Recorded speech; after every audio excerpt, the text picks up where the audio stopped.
Hello everyone, welcome to my YouTube channel TAC the science classes. आज हम इस वीडियो में पढ़ेंगे क्लास 8 साइंस का chapter number 11 force and pressure.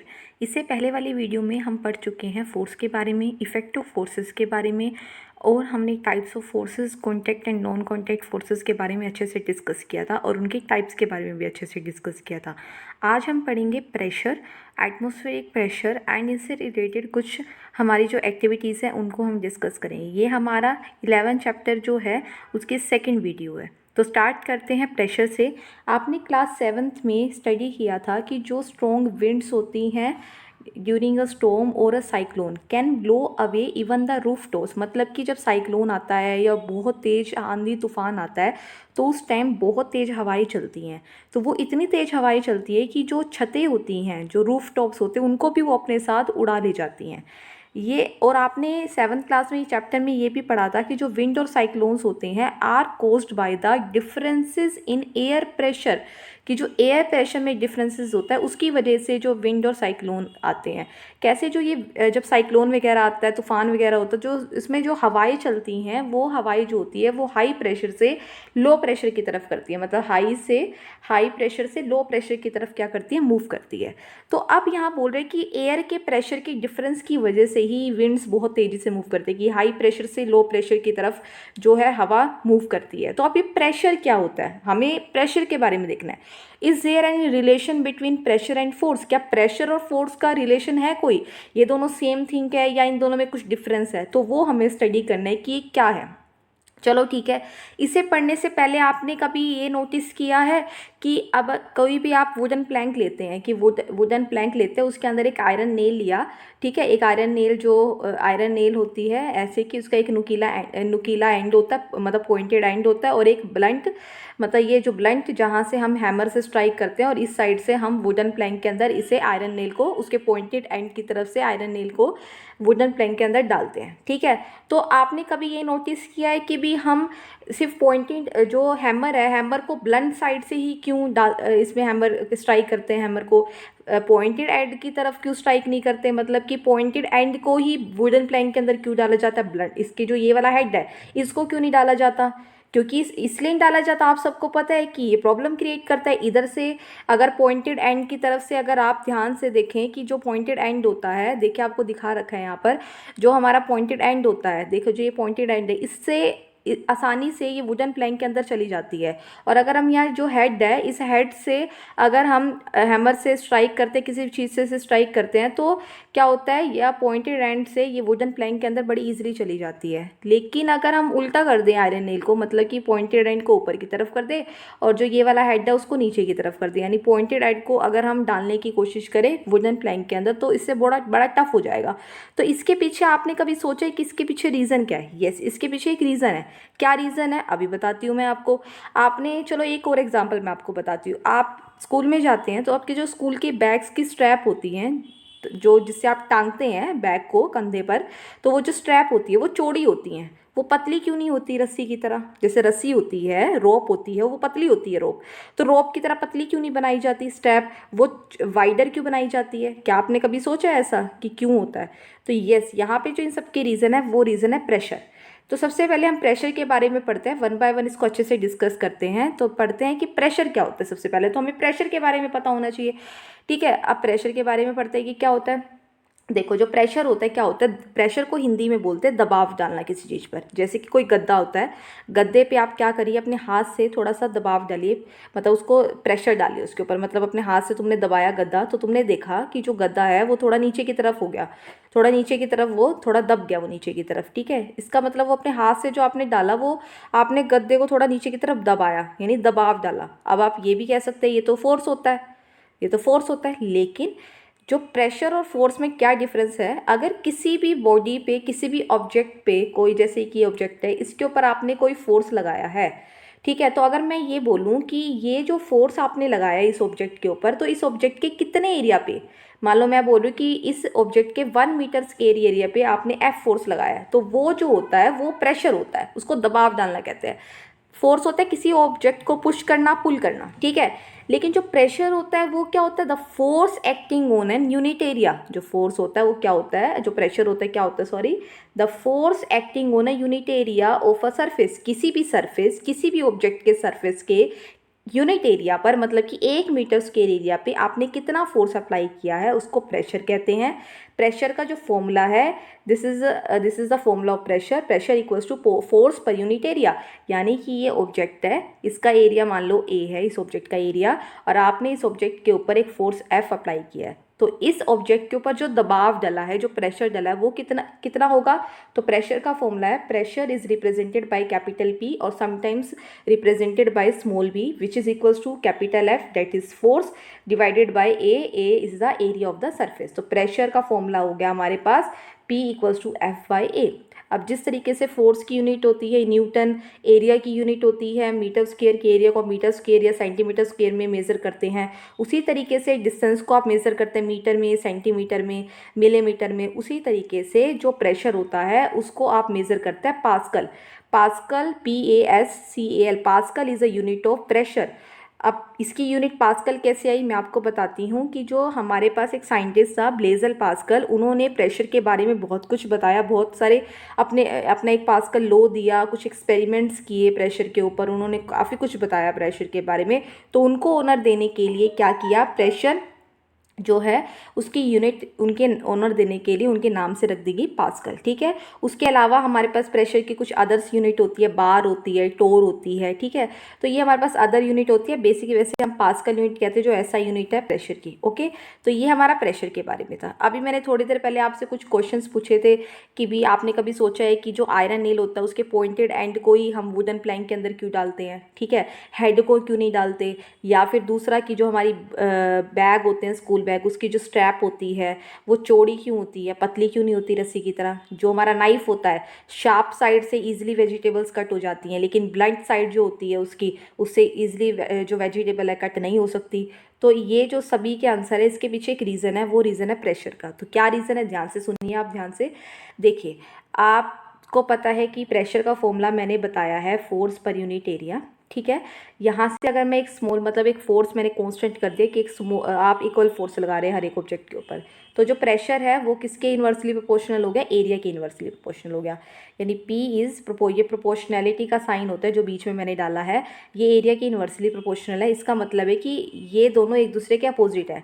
मतलब कि अगर एरिया को आप इंक्रीज़ करेंगे तो प्रेशर कम होगा, अगर आप एरिया को कम करेंगे तो प्रेशर क्या हो जाएगा, ज़्यादा हो जाएगा। ये कंसेप्ट समझ आया कि pressure is inversely proportional to area, area कम तो प्रेशर ज़्यादा, एंड वाइस वर्सा कि अगर एरिया कम प्रेशर ज़्यादा और एरिया ज़्यादा तो प्रेशर कम, ठीक है। अब देखो, इससे मैं इसका आंसर दूंगी आपको। फर्स्ट मैंने क्वेश्चन पूछा था कि वुडन प्लैंक के अंदर आयरन नेल को जो हम डालते हैं, देखो जो हमारा आयरन नेल होता है ये उसका हेड होता है, ये नेल होता है। तो जो पॉइंटिंग एंड है, देखो जो पॉइंटिंग एंड है इसका एरिया कम है, एरिया कम है, एरिया कम हो गया तो प्रेशर क्या होगा, ज़्यादा। मतलब कि अगर आपने कोई फोर्स अप्लाई किया तो यहाँ पर जब फोर्स अप्लाई किया इस एंड पर, तो इसका जो पॉइंटेड एंड है इसका एरिया कम हो जाने की वजह से प्रेशर एकदम से ज़्यादा अप्लाई होगा। तो इसीलिए जो पॉइंटेड एंड है आयरन नेल का, वो थोड़ा सा फोर्स अप्लाई करने से क्या होता है, स्मॉल एरिया हो जाने की वजह से वो ईजिली अंदर चला जाता है वुडन प्लैंक के अंदर। इसीलिए वुडन प्लैंक में पॉइंटेड एंड को अंदर डाला जाता है, ठीक है। अब आगे मेरी बात ध्यान से सुनिए। जो आपके स्कूल बैग्स होते हैं जो उसकी स्ट्रैप होती है वो वाइड होती है, वो क्यों होती है, देखो अगर जो आपकी स्ट्रैप है उसका वाइड है, वाइड होने का मतलब क्या है, एरिया ज़्यादा हो गया। अगर एरिया ज़्यादा तो प्रेशर कम अप्लाई होगा। यानी अगर आप क्या करते हैं, अगर आप अपने मतलब बैग को उठा रहे, बैग के अंदर काफ़ी ज़्यादा वेट है बैग का और स्ट्रैप चौड़ी है, तो उसका मतलब एरिया ज़्यादा, तो एरिया ज़्यादा होने की वजह से इससे हमारे कंधों पे प्रेशर क्या होगा, कम अप्लाई होगा उस वेट का। तो प्रेशर कम अप्लाई होगा तो हमारे कंधे दुखेंगे नहीं। लेकिन अगर मैं स्ट्रैप को, स्कूल बैग की स्ट्रैप को बहुत कम कर दूँ, मतलब रस्सी की तरह बिल्कुल छोटा कर दूँ, वाइड ना करूँ उसको, बिल्कुल पतला कर दूँ, तो एरिया क्या हो जाएगा, कम हो जाएगा। एरिया कम हो जाने की वजह से प्रेशर क्या हो जाएगा, ज़्यादा हो जाएगा। और अगर प्रेशर प्रेशर ज़्यादा होगा तो जो अगर थोड़ा सा भी वेट अगर बैग में होगा तो भी हमारे कंधों के ऊपर एरिया कम हो जाने की वजह से स्ट्रैप का प्रेशर ज़्यादा अप्लाई होगा, और प्रेशर ज़्यादा अप्लाई होगा कंधों के ऊपर तो क्या होगा, कंधों के ऊपर दबाव ज़्यादा डलेगा। कंधों के ऊपर दबाव अगर ज़्यादा डलेगा तो क्या होगा, आपके कंधे जल्दी ही दुख जाएंगे, जल्दी ही क्या हो जाएंगे, कंधे दर्द करना स्टार्ट कर देंगे।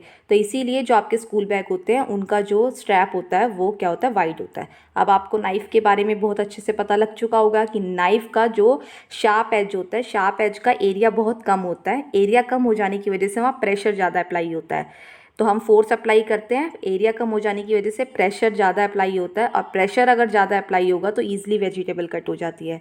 लेकिन ब्लंट साइड जो होती है उसका एरिया ज़्यादा होता है, एरिया ज़्यादा हो जाने की वजह से प्रेशर कम लगता है। तो आपको प्रेशर कम लगने की वजह से वेजिटेबल ईजिली वहाँ से कट नहीं होती है। तो ये रीज़न था कि जो ये मैंने आपसे क्वेश्चन पूछे थे। ठीक है, अब आगे स्टडी करते हैं। अब आगे है हमारे पास कि अब देखो ये दे रखा है, एक क्वेश्चन है जिसमें बॉक्स में देखो इसमें क्या लिखा है, I now understand why porter place on their heads a round piece of cloth when they have to carry heavy loads. आपने देखा होगा जो पोर्टर्स होते हैं, जो कुली होते हैं, कि अब उनको अपने सिर पे बहुत ज़्यादा भारी सामान उठाना होता है तो वो क्या करते हैं, अपने सर के ऊपर एक राउंड पीस ऑफ क्लोथ को, मतलब एक कपड़ा लेते हैं, उसको राउंड करके उसको गोल गोल सा बनाकर उसको पहले सिर पे रखते हैं और फिर हैवी लोड को अपने सिर उनके ऊपर रखते हैं। इससे क्या होता है, वो ऐसा क्यों करते हैं, इससे उनके सर में भारी जो सामान वो उठाते से दर्द नहीं होता। क्यों नहीं होता, सेम रीज़न है। क्या सेम रीज़न है, देखिए ध्यान से कि देखो अगर वो जो मतलब कि जो वो कपड़े का जो ऐसे गोल गोल सा राउंड पीस लेके अपने सिर पे रखते हैं, उससे क्या होता है, एरिया ज़्यादा हो जाता है। एरिया ज़्यादा होने का मतलब प्रेशर कम होगा। यानी जब वो अपने इस जो ये अपने सिर पे पहले राउंड करके कपड़े का गोल गोल करके अपने सिर पे रखते हैं, उसके ऊपर हैवी लोड रखते हैं। हैवी लोड रखने से क्या होगा, इसका जो एरिया ज़्यादा है, ठीक है, अपने हेड के ऊपर जो आपने रखा हुआ है उसका एरिया ज़्यादा हो जाता है कपड़े का। तो एरिया ज़्यादा हो जाने की वजह से जो pressure due to heavy load, जो प्रेशर पड़ता है हैवी लोड की वजह से हमारे सिर के ऊपर, वो डिक्रीज़ हो जाता है due to increase in area. ठीक है, इसीलिए उनको पोर्टर को बहुत ईजिली हो जाता है हैवी लोड को एक जगह से दूसरी जगह पर लेके जाने। ठीक है, तो यहाँ पे भी सेम कंसेप्ट था, इसको समझने की कोशिश की, बहुत इंपॉर्टेंट कंसेप्ट है। अब आगे हमने ये तो सॉलिड की बात करी है ना, हमने बात की है सॉलिड की। तो सॉलिड में ऐसा होता है कि एरिया कम तो प्रेशर ज़्यादा, एरिया ज़्यादा तो प्रेशर कम, है ना। तो क्या लिक्विड और गैस भी प्रेशर एक्सर्ट करते हैं, या does it also depend on the area on which the force act, कि क्या जो प्रेशर है वो एरिया पे डिपेंड करता है। Let us find out. अभी हम पढ़ते हैं। तो 11.9 नेक्स्ट टॉपिक हमारा है pressure exerted by liquid and gas, कि लिक्विड के द्वारा प्रेशर कैसे एक्सर्ट होता है, किस तरीके से होता है, गैसेस के द्वारा जो प्रेशर एक्सर्ट होता है वो कैसे होता है, वो हम स्टडी करेंगे with the help of some activities. तो एक्टिविटी 11.8 पढ़ते हैं। इस एक्टिविटी में क्या है, ध्यान से देखिए। इसमें क्या है, take a transparent glass tube. आपने ग्लास ट्यूब ली या प्लास्टिक की ट्यूब ली, ठीक है, उस प्लास्टिक की ट्यूब या जो आपका ग्लास ट्यूब है उसकी लेंथ आपको 15 सेंटीमीटर से ऊपर की लेनी है, और उसका जो डायमीटर होना चाहिए वो 5 to 7.5 सेंटीमीटर होना चाहिए। ठीक है, अब आपने क्या करा, एक गुड अच्छी सी क्वालिटी का रबड़ लिया, रबड़ बैलून, ठीक है, और उस रबड़ शीट को स्ट्रेच करके उसको पाइप के वन एंड पे आपने क्या कर दिया, उसको लगा दिया। ठीक है, अब पाइप को बीच में से अपने हाथ में पकड़ो और उसके अंदर कुछ पानी डालना शुरू कर दो। ठीक है, जब आपने थोड़ा सा पानी डाला तो देखा कि जो रबड़ शीट है वो ब्लज होगी, थोड़ी सी फूल गई। अब आपने क्या करा, उसके अंदर और पानी डालना शुरू कर दिया, और पानी डालना शुरू किया तो देखो वो और ज़्यादा ब्लज हो गया। तो देखो आपको इस पिक्चर के अंदर 11.14 जो फिगर है इसके अंदर आपको दिखा रखा है। देखिए कि ये रबड़ का बैलून है, ठीक है, इसको आपने पाइप के एक एंड पर लगा दिया और इसके अंदर इसको बीच में से अपने हाथ से पकड़ा हुआ है, देखो, और उसके ऊपर पानी डाला। उसके अंदर जब पानी डाला तो पानी जैसे से डलता गया तो देखिए कि जो यहाँ पे रबड़ का बैलून है वो थोड़ा ब्लज हो गया, मतलब थोड़ा सा फूल गया। ठीक है, अब आपने और पानी डाला, देखिए दूसरे इस वाले में देखिए इसके अंदर और पानी डाला, और पानी डाला तो क्या हुआ, तो और ज़्यादा ये जो रबड़ का ये जो हमारा क्या है, जो ये रबड़ की शीट है, जो बैलून है, वो और ज़्यादा ब्लज आउट हो गया। ठीक है, तो यहाँ से क्या पता लगता है हमें, यहाँ से ये पता लगता है कि जब आपने पाइप के अंदर, ग्लास की पाइप के अंदर या प्लास्टिक पाइप जो आपने ले रखी है उसके अंदर पानी डाला तो उस पानी ने, यानी उस लिक्विड ने एक प्रेशर एक्सर्ट किया रबड़ बैलून के ऊपर, जिसकी वजह से वो ब्लज हो गया। और देखें कि यहाँ पे और पानी डालने की वजह से वो और ब्लज हो गया, यानी और प्रेशर एक्सर्ट हुआ। तो यहाँ से ये होता है कि लिक्विड कॉलम के अंदर, मतलब किसी भी कॉलम के अंदर पानी की अमाउंट अगर ज़्यादा करोगे, पानी की हाइट अगर बढ़ाओगे ज़्यादा से ज़्यादा, जितना पानी की हाइट होगी, जितना पानी की हाइट पाइप के अंदर है, उतना ही ज़्यादा प्रेशर एक्सर्ट हो रहा है। तो इसका मतलब लिक्विड क्या होते हैं, प्रेशर एक्सर्ट करते हैं। एक और एक्टिविटी है हमारे पास, देखिए 11.9 एक्टिविटी। इसमें क्या किया, इसमें भी एक प्लास्टिक की बोतल ली है, ठीक है, कोई सॉफ्ट ड्रिंक की खाली बोतल ली, वो ले ली हमने, ठीक है। उसके जो बॉटम है, उसकी बॉटम के पास एक सिलेंड्रिकल ग्लास ट्यूब लगा दी है, ठीक है। वो कैसे कर दी कि ग्लास ट्यूब का एक एंड थोड़ा सा हीट किया, उसको क्विकली उसके अंदर इंसर्ट कर रखा है। देखो ध्यान से इस पिक्चर के अंदर कि ये जो पिक्चर दिख रही है कि किस तरह से एक सिलेंड्रिकल जो हमारे पास है, देखो ये सिलेंड्रिकल ग्लास ट्यूब इस तरह से यहाँ पर इसके अंदर अच्छे से नियर द जो ये जो हमारे पास बॉटल है, इसके बॉटम के पास साइड में इसको कर रखा है, ठीक है। तो यहाँ पर क्या है हमारे पास, तो यहाँ पर इन्होंने इसको जो नियर द बॉटम एंड यहाँ पर इन्होंने कर रखा है, इसको इंसर्ट कर दिया और इसके ऊपर बैलून लगा दिया, ठीक है। जब इनको बैलून लगाया तो बैलून लगा के इन्होंने क्या करा, इसके अंदर पानी डाला। जब इन्होंने पानी डाला इसके अंदर, तो पानी डालने के बाद क्या हुआ, इन्होंने पानी डालते गए, तो पानी डालते हुए तो उन्होंने देखा कि बोतल को जब उन्होंने आधा पानी से भर दिया, तो उन्होंने क्या ऑब्जर्व किया कि रबड़ बैलून के साथ क्या हुआ। तो यहाँ पर देखा कि जो रबड़ शीट है जो कंटेनर की साइड में फिक्स है, ठीक है, बॉटम के पास, वो थोड़ा ब्लज होना शुरू हो गई। तो देखो इससे पहले वाली एक्टिविटी में क्या देखा था, बिल्कुल बॉटम पे लगा रखा था। जब बॉटम पे लगा रखा था रबड़ बैलून, जब पानी उसके अंदर डाला तो पानी ने, लिक्विड ने प्रेशर एक्सर्ट किया बॉटम पे। लेकिन अब क्या करा, आप साइड में लगाया, तो साइड में लगाया पाइप के साइड में, बॉटम में नहीं, बॉटम के पास साइड में बैलून लगा रखा था, वहाँ पे भी उन्होंने क्या देखा, पानी डाला, वो दोबारा से ब्लज हो गया। इसका मतलब ये है कि जो वाटर होता है, जो लिक्विड होता है, चाहे वो कोई भी लिक्विड हो, वो प्रेशर एक्सर्ट करता है बॉटम पे भी, ठीक है। और साथ ही साथ जो कंटेनर की वॉल होती है, यानी जिस कंटेनर के अंदर आप पानी डालते हैं ना, लिक्विड डालते हैं, उस कंटेनर की वॉल पर भी वो प्रेशर एक्सर्ट करता है। कौन, लिक्विड। तो हमने यहाँ देखा कि लिक्विड किस तरीके से प्रेशर एक्सर्ट करता है। नाउ नेक्स्ट एक्टिविटी 11.10 आप पढ़ के देखना। इसके अंदर क्या होता है, इसके अंदर इन्होंने एक बॉटल ली है, मैं आपको एक शॉर्ट में बता देती हूँ। इसके अंदर बॉटल ली इन्होंने और बॉटम के चारों तरफ छोटे छोटे होल कर दिए सेम हाइट पर, और पानी उसके अंदर डाल दिया बॉटल के अंदर। तो आप देखेंगे कि पानी जो है वो सेम प्रेशर से चारों होल से, जो बॉटल के चारों तरफ आपने होल करा, चारों होल से पानी सेम प्रेशर से बाहर आता है। तो वो ये कहता है, यहाँ से ये पता लगता है कि जब लिक्विड जिस कंटेनर के अंदर डलता है, तो लिक्विड सेम प्रेशर जो है वो चारों तरफ लगाता है। ये पास्कल जो साइंटिस्ट था, उन्होंने बताया था अपना लॉ में कि जो प्रेशर है वो इक्वली ट्रांसमिट होता है चारों तरफ कंटेनर के अंदर, यानी जो लिक्विड एक्सर्ट करता है प्रेशर को, वो चारों तरफ कंटेनर के अंदर अगर सेम हाइट पर की बात करते हैं, तो वो क्या करता है, चारों तरफ सेम प्रेशर लगाता है। तो आप जब इस एक्टिविटी को करेंगे, आप घर पे भी कर सकते हैं कि अगर सेम हाइट पे जितने भी होल करेंगे, वहाँ से जो पानी निकलेगा, जिस प्रेशर से निकलेगा, तो सेम हाइट पे करे हुए होल के अंदर पानी जो निकल रहा है उन होल में से, वो सेम प्रेशर से निकलता है, ठीक है। उसके अलावा उसी तरीके से अगर हम बात करते हैं गैसेस के बारे में, तो जो गैसेस होती हैं वो भी लिक्विड की तरह प्रेशर एक्सर्ट करती है। जिस तरीके से लिक्विड जिस कंटेनर के अंदर डलता है, उस कंटेनर की वॉल पर भी प्रेशर एक्सर्ट करता है, उसी तरह जो गैसेस होती हैं वो भी जिस कंटेनर में डलती हैं, उस कंटेनर में वॉल के ऊपर क्या करती हैं, बहुत ज़्यादा प्रेशर एक्सर्ट करती है। जैसे कि आपको पता है कि जो बाईसाइकिल होती है, आपने देखा होगा, बाईसाइकिल के जो टायर होता है, व्हील होता है, उसका जो बाईसाइकिल की जो व्हील होती है साइकिल है, ठीक है, उन पे हवा भरी जाती है, गैस भरवाते हैं तो वो फूल जाता है। कई बार जब उसमें से गैस निकल जाती है तो एकदम से क्या हो जाता है, बिल्कुल फ्लैट होना शुरू हो जाता है, आप सबको पता है।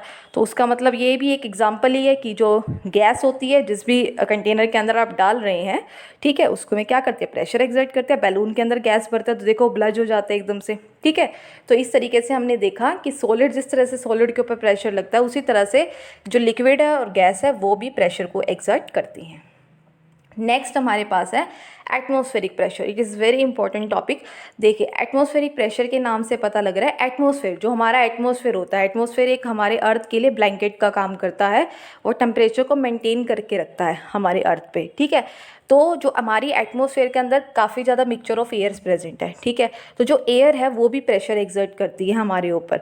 तो the pressure exerted by the air is known as atmospheric pressure, कि जो एयर प्रेशर एक्सर्ट करती है, ठीक है। The pressure exerted by the air is known as atmospheric pressure, इसे हम क्या कहते हैं, एटमॉस्फेरिक प्रेशर। ठीक है, हमें पता है कि भी जो प्रेशर क्या होता है वो फोर्स पर यूनिट एरिया होता है, उसी तरह से जो एरिया मतलब एयर भी इसी तरीके से हमारे ऊपर प्रेशर एक्सर्ट कर रही है। कैसे कर रही है, जैसे कि अगर आप निकालना चाहते हैं तो आप एक इमेजिन करिए एक यूनिट एरिया है, ठीक है, एक सिलेंड्रिकल शेप का कोई कंटेनर लिया, एक सिलेंड्रिकल शेप आपने कंसीडर कर ली कहीं भी, उसके अंदर आपने एयर को फिल कर दिया। ठीक है, तो जो उस सिलेंडर के अंदर एयर का वेट होगा वही एटमॉस्फेरिक प्रेशर के इक्वल होगा। ठीक है, तो ये हमारा एटमॉस्फेरिक प्रेशर के बराबर है। उसी तरीके से एक्टिविटी 11.11 है कि इसके अंदर क्या एक रबड़ शक्कर लीजिए। ठीक है, देखिए आपको पिक्चर में दिखा रखा है ये जो रबड़ शक्कर है। ठीक है, जो रबड़ शक्कर है इसको हमने लिया, और जब रबड़ शक्कर को लिया तो एक रबड़ का स्मॉल रबड़ कप लिया, वो एक कप की तरह लगता है, स्मॉल रबड़ कप की तरह, उसको एक स्मूथ प्लेन सरफेस पे स्टिक किया और उसके बीच में से सारी हवा निकाल दी। तो हमने देखा ये बिल्कुल चिपक जाता है, मतलब कि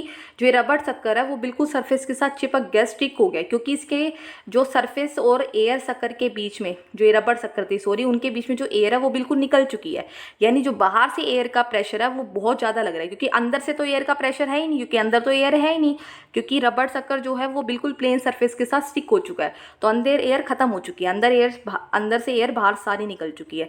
तो बाहर से जो एयर है, बाहर से एयर का प्रेशर इतना ज़्यादा है कि अपने हाथ से अब इस रबड़ शक्कर को प्लेन सरफेस से अगर आप हटाने की कोशिश करेंगे तो हटेगा नहीं, क्योंकि बाहर से एटमॉस्फेरिक प्रेशर बहुत ज़्यादा लगा हुआ है, क्योंकि इसका जो एटमॉस्फेरिक प्रेशर होता है वो बहुत ज़्यादा होता है। और अर्थ का एटमॉस्फेरिक प्रेशर 1 एटमॉस्फेरिक प्रेशर, याद रखना। तो देखिए 1 एटमॉस्फेरिक प्रेशर इतना ज़्यादा है कि उसने पूरे अर्थ को कंट्रोल, अर्थ पे एयर को कंट्रोल करके रखा हुआ है, प्रेशर लगा के कंट्रोल करके रखा हुआ है।